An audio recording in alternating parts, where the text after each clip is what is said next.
Self imposed curses అంటే స్వకీయంగా మీరు శాపవచనాలు మీ జీవితం పైన మీరు పలికిన వారు ఈరోజు పైన రెండు లేకపోయినా ఇది మాత్రం మనందరికీ ఉంది.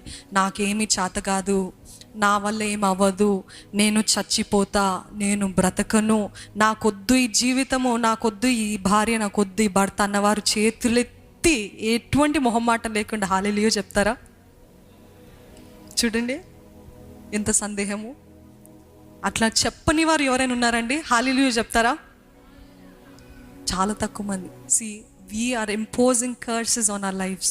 మనం అందరం ఏదో ఒకసారి నా వల్ల అవ్వదు, నేను చచ్చిపోతా, నా వల్ల కుదరదు, నాకు ఎటువంటి జాబ్ రాదు, నేను సఫలత చూడను, నా కుటుంబం మారదు, నా కుటుంబం కట్టబడదు, నా కుటుంబం, నా బిడ్డలు ఎప్పుడు ఇంతే, నా భర్త ఎప్పుడు ఇంతే, నా భార్య మారదు అనే మాటలు పలుకుతున్నారా? Self imposed curses. మీకు మీరే శాపవచనాలు పలుకుతున్నారు. తెలియకుండా ఆ శాపవచనాలు మీ జీవితం పైన ప్రభావితం చేస్తున్నాయి. మీ జీవితాన్ని అలాగా శాపంతో నింపేస్తుంది. ఆదికాండము 27:11 నుండి 13. ఆదికాండము 27:11 నుండి 13. అందుకు యాకోబు, నా సహోదరుడైన ఏశావు రోమము గలవాడు, నేను నున్నని వాడను గదా, ఒకవేళ నా తండ్రి నన్ను తడివి చూచును, అప్పుడు నేను అతని దృష్టికి వంచకుడనుగాను, తోచిన ఎడల నా మీదికి శాపమే గాని ఆశీర్వాదము తెచ్చుకొననని చెప్పెను. అయినను అతని తల్లి, నా కుమారుడా, ఆ శాపము నా మీదికి వచ్చునుగాక, నీవు నా మాట మాత్రము విని పోయి వాటిని నా యొద్దకు తీసుకుని రమ్మని చెప్పగా. ఇక్కడ ఏం చెప్తుందండి? ఆ శాపము ఎవరది చెప్పింది చెప్తారా? గట్టిగా గట్టిగా. ఎవరండి? రెబెకా, ఇస్సాకు యొక్క భార్య. ఏం చెప్తుందంట యాకోబు తోటి? నువ్వైతే నేను చెప్పింది చేయి, నేను వేసిన ప్లాన్, నేను చేసిన స్కెచ్ నువ్వైతే చేసి చూడు. ఒకవేళ ఏమైనా శాపము మీ తండ్రి నీ ఎడల పలికినట్లయితే ఆ శాపము నేను తీసుకుంటా. She's cursing herself. ఆ శాపము నేను పొందుకుంటా అని అన్నది. అదే అధ్యాయంలో 46 వచనం చూడండి. మరియు రిబ్కా ఇస్సాకుతో, హేతు కుమార్తె వలన నా ప్రాణము విసికినది. ఇప్పుడు వరకు చూసారు కదా, అప్పుడు వరకు తన బిడ్డను ప్రేరేపించింది. వెళ్ళగా ఏమవుతుంది? నా ప్రాణము విసికినది. ఈ దేశస్థురాండ్రైన హేతు కుమార్తెలలో వీరి వంటి ఒక దానిని యాకోబు పెళ్లి చేసుకుని ఎడల నా బ్రతుకు వలన నాకేమి ప్రయోజనమనెను. నా బ్రతుకు వల్ల నాకేమి ప్రయోజనము. She's inviting the spirit of death in her lives. ఏం చేస్తుంది? మరణాంధకారమైన ఆత్మని ఆహ్వానిస్తుందంట. అక్కడేం చెప్పింది? ఈ శాపము నాకు తగులును గాక. వెళ్ళగా ఏం జరిగింది? The words that she has cursed upon her self were coming to happen in her own life.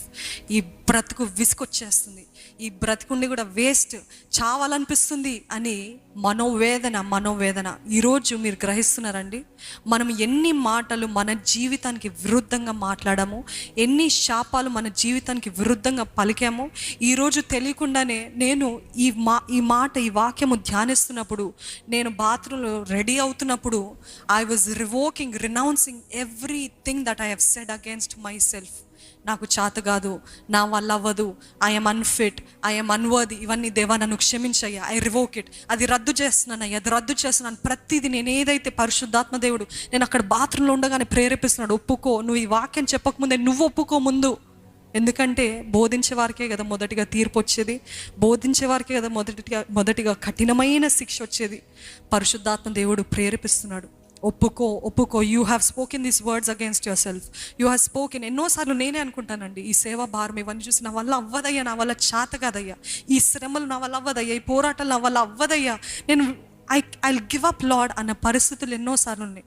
నేను మరలా ఈరోజు దేవుని సన్నిధిలో, దేవా నన్ను క్షమించయ్యా, ఇంకెప్పుడు కూడా అటువంటి మాటలు పలకకుండా నాకు సహాయం చేయయ్యా అని అడుగుతా ఉన్నాను. అడిగిన తర్వాత ఈరోజు వచ్చి మీకు చెప్తున్నానండి, మన జీవితం పైన మనము స్వీయంగా మనము శాపవచనాలు పలకం. ఆ రోజు రెబెకా అన్నది, ఆ శాపము నా పైన పడును గాక. వెళ్ళగా ముందుగానే అపవాది ఆ శాపాన్ని అధికారంగా తీసుకొని, whatever she has spoken, you are giving the authority to the enemy. అపవాదికి అధికారం ఇచ్చింది కాబట్టి ఆ స్త్రీలని వాడుకొని, ఆ స్త్రీల ద్వారా తినంటుంది, నా జీవితం విసుకొచ్చేస్తుంది, అబ్బా నా వల్ల అవ్వదు, వేసారిపోయాను, నేను తట్టుకోలేను, యాకోబు కూడా ఇలాంటి వారిని వివాహం చేసుకుంటే ఇంకా నేను బ్రతకను అని అంటుంది. ఈరోజు చాలా జాగ్రత్త అండి. మీ గురించి మీరు ఏం మాట్లాడుతున్నారు, మీ నోటి నుండి మీ గురించి ఏం మాటలు వస్తున్నాయి, మీ కుటుంబం గురించి ఏం మాటలు వస్తున్నాయి.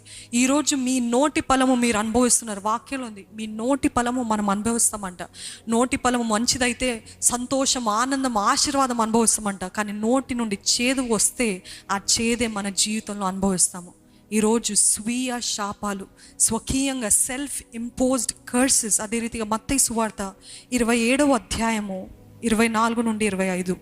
పిలాతు అల్లరి ఎక్కువగుచున్నదే కాని తన వలన ప్రయోజనమేమీ లేదని గ్రహించి నీళ్లు తీసుకొని జనసమూహము ఎదుట చేతులు కడుగుకొని, ఈ నీతిమంతుని రక్తమును గూర్చి నేను నిరపరాధిని, మీరే చూచుకొనుడని చెప్పెను. అందుకు ప్రజలందరూ వాని రక్తము మా మీదను మా పిల్లల మీదను ఉండుగాకనిరి. అప్పుడతడు వారు కోరినట్టు బరబ్బను వారికి విడుదల చేసి యేసును కొరడాలతో కొట్టించి సిలువ వేయ నప్పగించెను. ఇక్కడ చూసారండి, యూదులు ఏం చెప్పారంటే, పిలాతు నోటితో చెప్పాడు, I'm stressing on the word out of your mouth. పిలాతు కేవలం చేతులు కడుక్కోవడం మాత్రమే కాదంట, ఏం చెప్పాడంటే, నేను నిరపరాధిని, నేను ఈయనని సిలువకు వేయలేదు, మీరే వేశారంటే. ఆ యూదులు ఏం చెప్పారు తెలుసా? వాళ్ళు ఏమన్నారంటే, అవును నువ్వేయలేదు, ఆ శాపము, ఆ రక్తము, అదేముంది ఆ వచనము, ఈ నీతిమంతుని రక్తమును గూర్చి నేను నిరపరాధిని. What do the Jews say? Come to the point. వాని రక్తము మా మీదను మా పిల్లల మీదను ఉండుగాకనిరి. ఆయన రక్తము మా మీద మా పిల్లల మీద ఉండునుగాక అని ఎప్పుడైతే అన్నారో, ఆ రోజు నుండి 19వ శతాబ్దం వరకు, అంటే till the 19th century there was no country. యూదులు లేరు, యూదులు విచ్ఛిన్నమైపోయారు. యూదులు ఎంతో భయంకరమైన బాధలు గుండా వెళ్ళారు, శ్రమలు గుండా వెళ్ళారు. అందరూ వారిని బాధ పెట్టడము, హత్య చేయడము, వారిని వెంటాడి అసలు వీళ్ళని హతమార్చేద్దామని. they have got it upon themselves because they said, ఆయన రక్తము మా మీద మా పిల్లల మీద ఉండును అంటే, ఆయన అబ్రహాంకి ఇచ్చాడు కాబట్టి ఆ వాగ్దానం వారిని ఇంకా నిలబెట్టుకున్నాడు. Because he is faithful God. మనం అపనమ్మకస్తులుగా ఉన్నప్పటికీ ఆయన నమ్మదగిన దేవుడు. ఎందుకంటే ఆయన స్వభావానికి విరుద్ధంగా ఆయన చేయడు. ఆ రోజు యూదులు అన్నారు, ఆయన రక్తము మా పైన మా బిడ్డల పైన ఉండు అంటే, నిజంగా 19th century వరకు there was no peace for Israel. Everywhere they were scattered, విచ్ఛిన్నమైపోయారు. అన్ని చోట్ల అసలు ఒక దేశంలాగా లేరు. ఇప్పుడు after 19th century they came as a country. ఇస్రాయల్గా ఒక కంట్రీలాగా వచ్చింది. ఎందుకంటే అబ్రహాంకి ఇచ్చిన వాగ్దానం బట్టి. అందుకే నేను చాలా జాగ్రత్తగా ఉండాలండి. మీ గురించి, మీ పిల్లల గురించి మీరు ఎటువంటి మాటలు పలుకుతున్నారు. ఈరోజు మనం చెప్దాము, చాలామంది we are inviting the spirit of death. మరణాత్మను ఆహ్వానిస్తున్నాం తెలియకుండా. నేను చచ్చిపోతే బాగుండు, ఇందాక చెప్పాను కదా, నువ్వు లేకపోతే నేను చచ్చిపోతా, నువ్వు ఉండకపోతే నేను చచ్చిపోతా, నా వల్ల అవ్వదు, నేను చచ్చిపోతా అన్న మాట మీలో వస్తుందా? You're inviting the spirit of death. అందుకనే అకాల మరణాలు, అందుకనే ఆత్మహత్యలు, అందుకని ఇవన్నీ మన జీవితంలో జరుగుతున్నాయి. Because we have spoken it. నేను చచ్చిపోతాను, నా వల్ల అవ్వదు, నాకు కుదరదు అని అంటే, ఈరోజు మీరు చెప్పాల్సిన మాట ఏంటి తెలుసా? కీర్తనలో 118:17 ఉంటుంది, నేను చావను సజీవుడనై యెహోవా కార్యములు వివరించేది. ఈరోజు మనం ఇక్కడ ఉన్న ప్రతి ఒక్కరము బిగ్గరగా చెప్దామండి, నేను చావను సజీవుడనై యెహోవా కార్యములను వివరించదని. మరొకసారి బిగ్గరగా రోషంతో చెప్పండి. We have to renounce it.